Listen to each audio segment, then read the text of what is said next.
ইসরায়েলের অতর্কিত হামলার জবাবে পাল্টা সামরিক অভিযান চালাচ্ছে ইরান। তেহরান প্রতিবারই হুমকির পর ইসরায়েলে হামলার মাত্রা বাড়াচ্ছে। এবার দেশটি আরও কঠিন হুমকি দিল। তেহরান বলছে তারা হামলা অব্যাহত রাখবে, একই সঙ্গে ইহুদিবাদী সরকারের কোমর ভেঙে দেওয়ার হবে। আজ মঙ্গলবার 17 জুন প্রেস টিভিকে দেওয়া এক সাক্ষাৎকারে ইরানের প্রতিরক্ষা মন্ত্রণালয়ের মুখপাত্র ব্রিগেডিয়ার জেনারেল রেজা তালাইনিকে হুমকি দেন।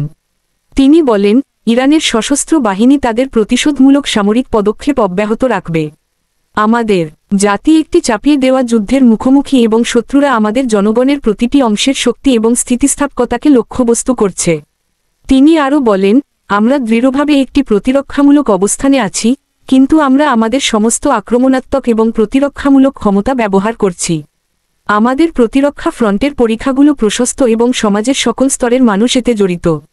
এছাড়া ইরানের বিরুদ্ধে দীর্ঘস্থায়ী যুদ্ধ সহ্য করার ক্ষমতা নেই ইসরায়েলি সরকারের। ব্রিগেডিয়ার জেনারেল রেজা তালাইনিক বলেন, শত্রুরা দীর্ঘ যুদ্ধে টিকে থাকতে পারবে না এবং এটি চলতে থাকলে ইহুদিবাদী সরকারের কোমর ভেঙে যাবে। ইতোমধ্যে মঙ্গলবার ইহুদিবাদী সরকারের বিরুদ্ধে প্রতিশোধমূলক অভিযানে ইরান প্রথমবারের মতো একটি নতুন ক্ষেপণাস্ত্র ব্যবস্থা ব্যবহার করেছে। তবে ইহুদিবাদী সরকার আগে থেকে বিষয়টি বুঝতেই পারেনি। তাদের জন্য এই ধরনের আরও বিস্ময় অপেক্ষা করছে।